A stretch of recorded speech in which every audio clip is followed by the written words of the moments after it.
ഇന്ദുലക്ഷ്മി അവസാന ഭാഗം. കിഷോർ വീട്ടിലെത്തുമ്പോൾ അശ്വതി മോളെ കുളിപ്പിച്ച് പുതിയ ഫ്രോക്ക് ഉടുപ്പിച്ച് റെഡിയാക്കി നിർത്തിയിരുന്നു. ഇത് പുതിയ ഉടുപ്പാ? വൈഗ കൗതുകത്തോടെ ഉടുപ്പിൽ തൊട്ട് നോക്കി. ആണല്ലോ, വൈഗക്കുട്ടി ടാറ്റ പോകുവാട്ടോ മോളുടെ അച്ഛമ്മയെ കാണാൻ. അനിത അവളെ നേരെ നിർത്തി പൗഡർ ഇട്ടു. കണ്ണെഴുതി ഒരു കുഞ്ഞു പൊട്ടും തൊട്ടു. അപ്പോ അജൂട്ടൻ വരണില്ലേ? ചുണ്ടുകൾ കുറിപ്പിച്ചാണ് ചോദ്യം. അജൂട്ടനെ ഞങ്ങൾ പിന്നെ കൊണ്ടുവരാം കേട്ടോ, അശ്വതി സമാധാനിപ്പിച്ചു. കിച്ചേട്ടാ, ദാ നിന്റെ പുതിയ ഉടുപ്പ് കണ്ടോ? ദാ ഇതേലേ ഫ്ലവറുണ്ടല്ലോ. കിച്ചു വന്നപ്പോൾ വൈഗമോൾ അവളുടെ ഉടുപ്പ് കാട്ടി. ആഹാ, കൊള്ളാലോ, നമുക്ക് അച്ഛമ്മയെ കാണണ്ടേ? കിച്ചു അവളെ എടുത്തുകൊണ്ട് ചോദിച്ചു. അജൂട്ടൻ വൈലാന്ന് പയ്യാണ്. അജൂട്ടനെ ചൂണ്ടി പരാതി പോലെയാണ് പറച്ചില്. സാരമില്ല കേട്ടോ, അജൂട്ടനെ നമുക്ക് പിന്നെ കൊണ്ടുപോവാം. അവൾ തലകുലുക്കി. അജൂത്താ കയല്ലേ, ഞാൻ കിച്ചേത്തന്റെ കൂടെ പോയിട്ട് വയാട്ടോ. മോൾക്കുള്ള ഒരു ജോഡി ഡ്രസ്സും പാലും ബിസ്ക്കറ്റുമൊക്കെ എടുത്ത് രേണുകയും അവരുടെ ഒപ്പം പോയി. വൈഗമോൾ റോഡിലെ ഓരോ കാഴ്ചയും ആസ്വദിച്ചാണ് ഇരിപ്പ്. കിഷോർ ഹോസ്പിറ്റലിലെത്തിയപ്പോൾ ലക്ഷ്മിയുടെ കോൾ വന്നു. കാർ പാർക്കിങ്ങിലേക്ക് ഒതുക്കി നിർത്തിയിട്ട് മൊബൈൽ എടുക്കുമ്പോഴേക്കും കട്ടായി. മോളെയും എടുത്ത് അവൻ നടന്നപ്പോൾ വീണ്ടും കോൾ വന്നു. ഹലോ ലച്ചു, കിച്ചേട്ടൻ എവിടെയാ? അവളുടെ ശബ്ദത്തിൽ പരിഭ്രാന്തി നിറഞ്ഞിരുന്നു. ഞാനിവിടെ എത്തി. എന്താടി? കിച്ചേട്ട ഒന്ന് പെട്ടെന്ന് വാ, അമ്മയ്ക്ക് പിന്നെയും വയ്യാണ്ടായി. കിഷോർ മോളെയും നെഞ്ചോട് ചേർത്ത് ഓടി. രേണുക ഒരു വിധമാണ് അവന്റെ പിന്നാലെ വന്നത്. ലക്ഷ്മിയും അശോകനും അവന്റെ അടുത്ത് വന്നു. കുറച്ച് വൈകിപ്പോയല്ലോ കിച്ചു, അല്പം മുമ്പ് വന്നിരുന്നെങ്കിൽ. രേണുക കാര്യം മനസ്സിലാവാതെ എല്ലാവരെയും നോക്കി. കിഷോർ തളർച്ചയോടെ കസേരയിലിരുന്നു. ലക്ഷ്മി അവന്റെ അടുത്ത് വന്നിരുന്നു. കിച്ചേട്ടാ, എന്നാലും മോളെ ഒന്ന് കാണാൻ കഴിഞ്ഞില്ലല്ലോ. അവൻ തലയിൽ കൈതാങ്ങി കുനിഞ്ഞിരുന്നു. ലക്ഷ്മി അവന്റെ കൈകളിൽ മുറുകെ പിടിച്ചിരുന്നു. ദിവസങ്ങൾ കടന്നുപോയി. മീനാക്ഷിയുടെ മരണം കിച്ചുവിന് ആദ്യം ഒരു ഷോക്കായിരുന്നെങ്കിലും ലക്ഷ്മിയുടെയും മോളുടെയും ഒപ്പമുള്ള ജീവിതം അതെല്ലാം പതിയെ മറന്നു. വൈഗമോൾ കുസൃതി കൊടുക്കുകയായി അവരുടെ ഇടയിൽ പാരി നടന്നു. ഇന്ദുവിനിപ്പോൾ 9ാം മാസമാണ്. 7 മാസം കഴിഞ്ഞപ്പോൾ ചെറിയമ്മ അവളെ വീട്ടിൽ കൊണ്ടുപോകാൻ നോക്കിയെങ്കിലും രാഹുൽ സമ്മതിച്ചില്ല. ഇന്ദുവിനും അവിടെ പോയി നിൽക്കാൻ വലിയ താല്പര്യം ഉണ്ടായിരുന്നില്ല. ബിനോയ് ഗൾഫിലെ ജോലി മതിയാക്കി നാട്ടിലെത്തി. രേവതിയെയും മോളെയും അവന്റെ വീട്ടിലേക്ക് കൊണ്ടുപോയി. മിന്നുമോൾ പോയതോടെ വീട് ഉറങ്ങിയതുപോലെയായി. നമുക്ക് മോനായിരിക്കോ മോളായിരിക്കോ? രാത്രി കിടക്കുമ്പോൾ ഇന്ദു ചോദിച്ചു. മോളായാലും മോനായാലും ഒരുപോലെ അല്ലേ? അതും ഇത് ഓർക്കാതെ ഉറങ്ങിക്കോ. രാത്രി എന്തെങ്കിലും വേണമെങ്കിൽ എന്നെ വിളിക്കണേ, രാഹുൽ പറഞ്ഞു. ഇന്ദു കണ്ണുകൾ അടച്ചു. രാഹുൽ പിന്നിൽ നിന്നും അവളുടെ വയറിൽ കൈചേർത്ത് കിടന്നു. അവൾക്ക് പൊതുവെ ഗർഭിണികൾക്ക് വരുന്ന ഛർദിലോ കാലിലെ നീരോ ഒന്നുമില്ലായിരുന്നു. അടുത്ത ആഴ്ചയാണ് ഡേറ്റ് പറഞ്ഞിട്ടുള്ളത്. അതിന് 2 ദിവസം മുൻപേ ഹോസ്പിറ്റലിൽ അഡ്മിറ്റ് ചെയ്യണം. ഇന്ദുവും ശ്രീദേവിയും ചേർന്ന് അത്യാവശ്യ സാധനങ്ങൾ പാക്ക് ചെയ്ത് വെച്ചിട്ടുണ്ട്. വയറിൽ എന്തോ കൊളുത്തിപ്പിടിക്കുന്നത് പോലെ തോന്നിയാണ് അവൾ ഉണർന്നത്. കുഞ്ഞ് രാത്രിയാകുമ്പോഴാണ് നന്നായി ചവിട്ടാൻ തുടങ്ങുന്നത്. പതിയെ കാൽ നിലത്ത് വെച്ചിറങ്ങി ബാത്റൂമിലേക്ക് നടന്നു. തിരികെ വന്ന് നോക്കിയപ്പോൾ 3 മണി കഴിഞ്ഞു. കുറച്ച് വെള്ളമെടുത്ത് കുടിച്ചു. ചെറിയൊരു പരവേശം തോന്നിയെങ്കിലും കാര്യമാക്കാതെ കിടന്നു. കണ്ണുകൾ അടച്ചെങ്കിലും ഉറങ്ങാൻ കഴിഞ്ഞില്ല. മൊത്തത്തിൽ എന്തൊക്കെയോ അസ്വസ്ഥത. ശരീരം നന്നായി വിയർക്കുന്നു. കുറച്ചു കഴിഞ്ഞ് അടിവയറ്റിൽ നിന്നൊരു വേദന ഉരുണ്ടുകൂടി. ഒരു നിമിഷം മാത്രമേ ഉണ്ടായിരുന്നെങ്കിലും അവളൊന്ന് പുളഞ്ഞുപോയി. രാഹുൽ ഏട്ടാ, ഇന്ദു അവനെ തട്ടി വിളിച്ചു. രാഹുൽ പെട്ടെന്ന് എണീറ്റു. എനിക്ക് വേദനിക്കുന്നത് പോലെ. രാഹുൽ എണീറ്റ് ലൈറ്റിട്ടു. ഇന്ദുവിനെ ഹെഡ് റെസ്റ്റിൽ ചാരിയിരുത്തിയിട്ട് ഓടിപ്പോയി ശ്രീദേവിയെ വിളിച്ചു. ശ്രീദേവി വേഗം സാരി മാറ്റി വന്നു. അപ്പോഴേക്കും രാഹുലും ഡ്രസ്സ് മാറി. രണ്ടുപേരും ഇന്ദുവിനെ 2 വശങ്ങളിലായി പിടിച്ച് കാറിന്റെ പിൻസീറ്റിലിരുത്തി. ശ്രീദേവി അവളുടെ ഒപ്പം ഇരുന്നു. ഹോസ്പിറ്റലിൽ എത്തിയപ്പോൾ ഇന്ദുവിനെ ലേബർ റൂമിലേക്ക് മാറ്റി. ഉടുത്തിരുന്ന നൈറ്റി മാറ്റി ലേബർ റൂമിലെ ഗൗൺ ധരിപ്പിച്ചു. ഇന്ദുവിന് ആകെ പേടിയും വെപ്രാളവും തോന്നി. സമയം കടന്നു പോകുന്തോറും വേദനയുടെ കാഠിന്യവും ദൈർഘ്യവും പതിയെ കൂടി വന്നു. ആദ്യമൊക്കെ കരയാതെ കിടന്നെങ്കിലും പിന്നീട് കരച്ചിലിന്റെ ചീളുകൾ പുറത്തു വന്നു തുടങ്ങി. രാഹുലും ശ്രീദേവിയും പുറത്ത് കാത്തുനിന്നു. രാഹുൽ ബിനോയിയെയും കിഷോറിനെയും വിളിച്ച് വിവരം പറഞ്ഞു. 6 മണിക്ക് മുൻപായി കിഷോറും ബിനോയിയും വന്നു. കുറച്ചു കഴിഞ്ഞപ്പോൾ മോളുമായി ലക്ഷ്മിയും വന്നു. ഓരോ പ്രാവശ്യം വാതിൽ തുറക്കുമ്പോൾ എല്ലാവരും പ്രതീക്ഷയോടെ അങ്ങോട്ട് നോക്കും. ഇന്ദുവിന്റെ ബൈസ്റ്റാൻഡേഴ്സ് ആരാ? ആ ചോദ്യം കേട്ടതും എല്ലാവരും ചാടി എണീറ്റു. ഇന്ദു പ്രസവിച്ചു, ആൺകുട്ടിയാണ്. ആശ്വാസവും സന്തോഷവും നിറഞ്ഞ പുഞ്ചിരിയോടെ എല്ലാവരും പരസ്പരം നോക്കി. വൈകുന്നേരം ഇന്ദുവിനെ റൂമിലേക്ക് ഷിഫ്റ്റ് ചെയ്തു. റൂമിൽ ശ്രീദേവിയും ലക്ഷ്മിയും വൈഗമോളും രേവതിയും ബിനോയും മിന്നുമോളും ചെറിയമ്മയും അമ്മവും എല്ലാവരും ഉണ്ട്. രാഹുൽ കൂട്ടത്തിലില്ലെന്ന് കണ്ട് ഇന്ദുവിന്റെ മുഖം മങ്ങി. അയ്യോ, ഈ കുഞ്ഞാവ ഇച്ചിരിയേ ഉള്ളൂല്ലേ? കുഞ്ഞിനെ കണ്ട് മിന്നുവും വൈകയും അതിശയത്തിൽ നോക്കി പരസ്പരം പറഞ്ഞു.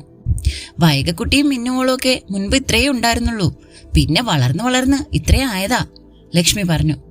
ആന്നോ? എങ്ങനാ വലുതായേ? മിന്നു ചോദിച്ചു. വൈകയും സംശയത്തോടെ നോക്കുന്നുണ്ട്. അതോ, ചോറും ഇഡലിയും പുട്ടും ഒക്കെ കഴിച്ച് വലുതായി. ആന്നോ? എന്നാ ഞാൻ ചോറ് കഴിച്ചൂല, വൈക പെട്ടെന്ന് പറഞ്ഞു. അതെന്താ? ചോറ് കഴിച്ചാലല്ലേ സുന്ദരിക്കുട്ടിയാവൂ? ബിനോയ് ഒരു കൈയിൽ വൈകയെയും മറുകൈയിൽ മിന്നുവിനെയും ഉയർത്തിയെടുത്തു. ചോറ് കഴിച്ചില്ലെങ്കിലേ ഞാനും ഇതേപോലെ കുഞ്ഞാവൂല്ലേ? അവളുടെ സംസാരം കേട്ട് എല്ലാവരും ചിരിച്ചു. രാഹുല് മോക്ക് ചായ വാങ്ങാൻ പോയതാ. ഇന്ദുവിന്റെ കണ്ണുകൾ ഇടയ്ക്കിടെ വാതിൽക്കലേക്ക് നീങ്ങുന്നത് കണ്ട ശ്രീദേവി പറഞ്ഞു. പറഞ്ഞു തീരുന്നതിന് മുൻപ് രാഹുലും കിഷോറും വന്നു. കിച്ചുവിനെ കണ്ട വൈഗ ബിനോയുടെ കയ്യിൽ നിന്ന് അവന്റെ പുറത്തേക്ക് ചാടിക്കയറി. രാഹുൽ ഒരു കസേര നീക്കി ഇന്ദുവിന്റെയും കുഞ്ഞിന്റെയും അടുത്തേക്കിരുന്നു. കുഞ്ഞിന്റെ കവിളിൽ മൃദുവായി തൊട്ടുകൊണ്ട് ഇന്ദുവിനെ നോക്കി. ഇത്രയും നേരം അവനെ കാണാഞ്ഞ പരിഭവം അവളുടെ മുഖത്ത് തെളിഞ്ഞു. അവൻ അവളുടെ കയ്യിൽ അമർത്തി പിടിച്ചിട്ട് ചുണ്ടുകൾ ചേർത്ത് ഉമ്മ എന്ന് കാണിച്ചു. ഇന്ദുവിന്റെ മുഖത്ത് ചെറിയ ചിരി വിരിഞ്ഞു. ശ്രീദേവി കുഞ്ഞിനെ എടുത്ത് അവന്റെ കയ്യിൽ കൊടുത്തു. മിന്നുമോളെ എടുത്ത് പരിചയമുള്ളതിനാൽ അവൻ പേടിയൊന്നും കൂടാതെ കുഞ്ഞിനെ എടുത്ത് നെഞ്ചോട് ചേർത്ത് പിടിച്ചു. മോന് പേര് കണ്ടുവയ്ക്കണം കേട്ടോ. ഡിസ്ചാർജ് ആവുന്നതിന് മുൻപ് ഇവിടെ കൊടുത്താൽ ബർത്ത് സർട്ടിഫിക്കറ്റ് കിട്ടാൻ എളുപ്പമാവും കേട്ടോ, ബിനോയ് പറഞ്ഞു. അത് കേട്ട ഉടനെ രേവതിയും അമ്മുവും തല പുകഞ്ഞ് ആലോചന തുടങ്ങി. ഓരോ പേര് പറയുമ്പോഴും രാഹുൽ അതെല്ലാം റിജക്റ്റ് ചെയ്യും. ഒടുവിൽ അതൊരു വലിയ വഴക്കിൽ അവസാനിച്ചു. ഇതെല്ലാം കണ്ട് ലക്ഷ്മി ചിരിക്കുമ്പോഴും കിച്ചു നിശബ്ദനായി നിന്നു. ഇന്ദുവിനെ നോക്കാൻ അവന് ചെറിയൊരു ചമ്മലുണ്ടായിരുന്നു. ലക്ഷ്മിക്ക് പെട്ടെന്ന് തന്നെ അത് മനസ്സിലായി. അതുകൊണ്ട് തന്നെ എല്ലാവരോടും യാത്ര പറഞ്ഞ് വൈഗമോളയും എടുത്ത് അവർ വീട്ടിലേക്കിറങ്ങി. എന്താ ചേട്ടാ? കോറിഡോറിലൂടെ നടക്കുമ്പോൾ ലക്ഷ്മി അവനോട് ചോദിച്ചു. ഏയ് ഒന്നുമില്ല, അവിടെ ഞാനൊരു അധികപ്പറ്റാണെന്ന് തോന്നി, ചിരിച്ചുകൊണ്ട് കിച്ചു പറഞ്ഞു. രണ്ടുപേരും നടന്ന് ഫാർമസിയുടെ മുന്നിലൂടെ പോയപ്പോൾ കിഷോർ പെട്ടെന്ന് നിന്നു. ആകാശ് അല്ലേ അത്? ആകാശ്? കിച്ചു ഉറക്കെ വിളിച്ചത് കേട്ട് ആകാശ് തിരിഞ്ഞു നോക്കി. ചിരിച്ചുകൊണ്ട് അടുത്തേക്ക് വന്നപ്പോൾ ലക്ഷ്മി ശ്രദ്ധിച്ചത് അവന്റെ ഒപ്പം നടന്നു വന്ന യുവതിയിലാണ്. ഇതാണ് ഞാൻ പറയാറുള്ള കിഷോറും ലക്ഷ്മിയും, കൂടെയുള്ള യുവതിയോട് ആകാശ് പറഞ്ഞു. ലക്ഷ്മി ചേച്ചി എനിക്ക് അറിയാൻ കേട്ടോ, മക്കൾ എപ്പോഴും പറയാറുണ്ട്, അവൾ ലക്ഷ്മിയോട് പറഞ്ഞു. അവൾ തിരികെ ഒരു പുഞ്ചിരി സമ്മാനിച്ചു. ഇത് ഭാഗ്യ, എന്റെ വൈഫാണ്. ഇപ്പോ 2 months പ്രഗ്നന്റ് ആണ്. ഇവിടെ ചെക്കപ്പിന് വന്നതാണ്. ആകാശ് പറഞ്ഞത് കേട്ട് ലക്ഷ്മിയും കിച്ചുവും അത്ഭുതത്തോടെ പരസ്പരം നോക്കി. പിന്നെ അതൊരു ചിരിയായി മാറി. താനിത്ര ഫാസ്റ്റ് ആയിരുന്നോ? കിച്ചുവിന്റെ ചോദ്യം കേട്ട് ഭാഗ്യ ലജ്ജയോടെ ചിരിച്ചുകൊണ്ട് ആകാശിന്റെ പിന്നിലേക്ക് മാറി.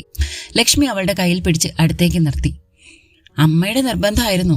അച്ഛന്റെ ഡിസ്റ്റന്റ് റിലേറ്റീവ് ആയിരുന്നു ഭാഗ്യയുടെ അമ്മ.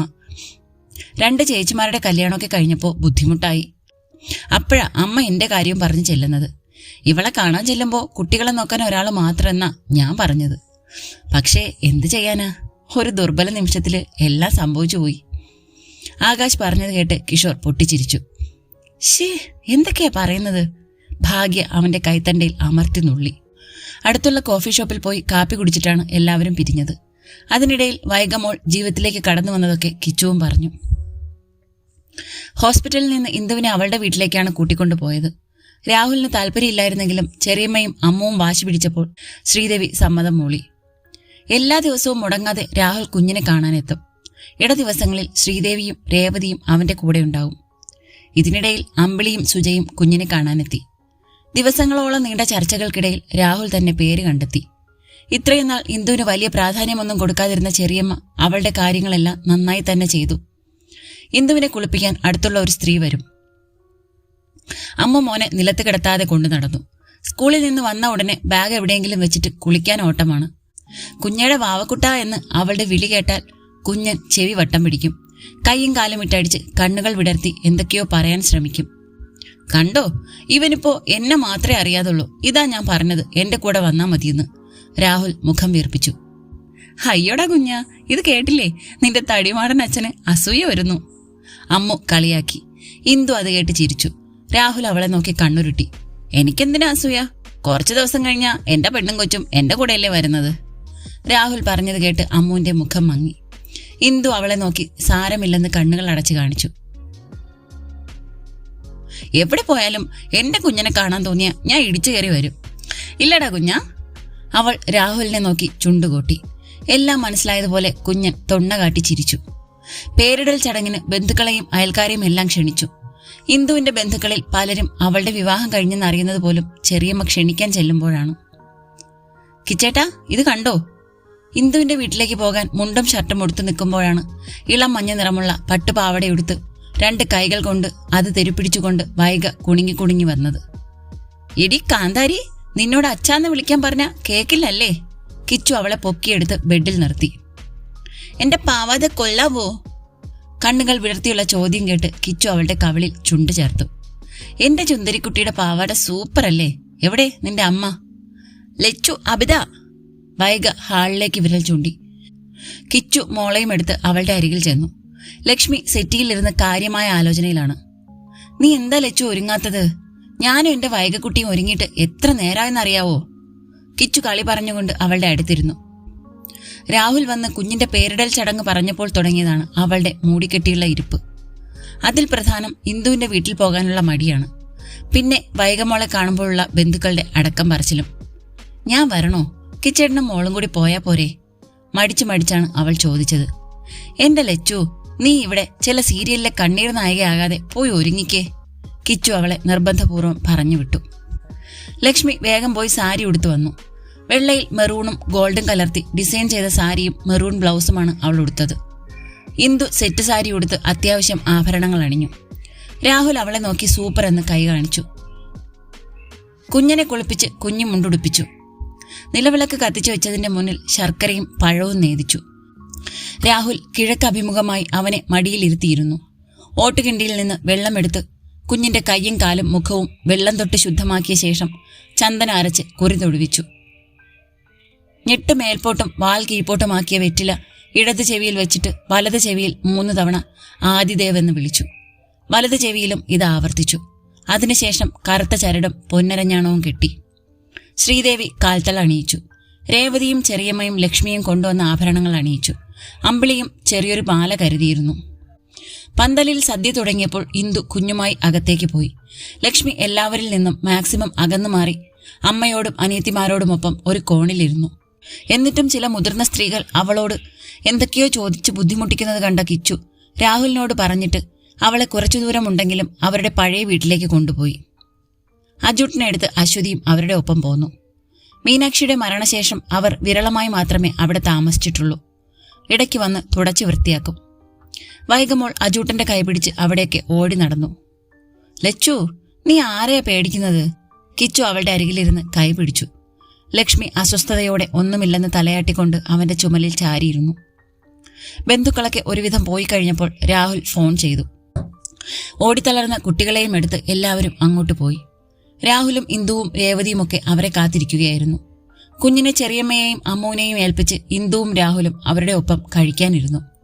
അപ്പോഴും ഓട്ടം തുടർന്ന വൈഗയ്ക്കും മിന്നുവിനും അജുവിനും ലക്ഷ്മി പിന്നാലെ നടന്ന് വഴക്കു പറഞ്ഞും കണ്ണുരുട്ടിയും ചോറ് വാരിക്കൊടുത്തു.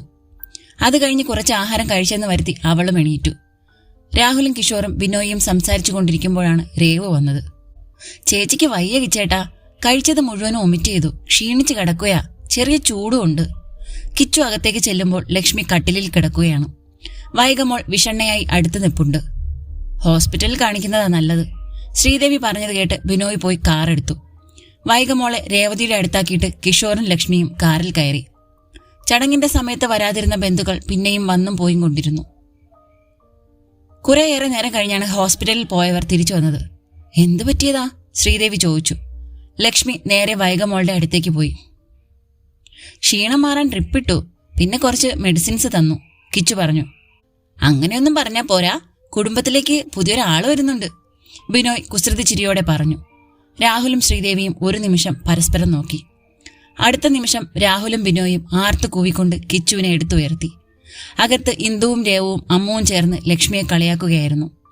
നിറഞ്ഞ പുഞ്ചിരിയോടെ അവരുടെ ഇടയിലിരിക്കുമ്പോഴും അവൾ വൈഗമോളെ ചേർത്ത് പിടിച്ചിരുന്നു. കുറച്ചു കഴിഞ്ഞ് കിച്ചു അവളുടെ അടുത്തേക്ക് വന്നു. ഇന്ദുവും അമ്മുവും ചിരിയോടെ പുറത്തേക്ക് പോയി. രേവതി പോകുമ്പോൾ അവനെ കെട്ടിപ്പിടിച്ചു. കൂടുതൽ റൊമാൻസിക്കല്ലേ ഏട്ടാ? പോടി. കിച്ചു ചെവിയിലേക്ക് പിടിച്ചപ്പോൾ അവൾ ഓടി മാറി. കിച്ചു ലക്ഷ്മിയുടെ മടിയിൽ ഉറങ്ങിക്കിടന്ന വൈകയെടുത്ത് ബെഡിലേക്ക് കിടത്തി. രണ്ടുപേരും പരസ്പരം നോക്കിയിരുന്നു. നമുക്ക് പോകാം. കിച്ചു അവളുടെ മുഖം പിടിച്ചുയർത്തി മുഖമാകെ ഉമ്മകൾ കൊണ്ട് മൂടി. കുനിഞ്ഞ് അവൾ ധരിച്ചിരുന്ന ടോപ്പിന് മുകളിൽ കൂടി വയറിൽ മുഖം ചേർത്ത് ഒരു നിമിഷം ഇരുന്നു. ബാക്കിയൊക്കെ വീട്ടിൽ ചെന്നിട്ട്. ഇപ്പോൾ ഇത്രയെങ്കിലും തന്നില്ലെങ്കിൽ എനിക്ക് ശ്വാസം മുട്ടും. ലക്ഷ്മി ചിരിയോടെയും കരച്ചിലോടെയും അവനെ പുണർന്നു.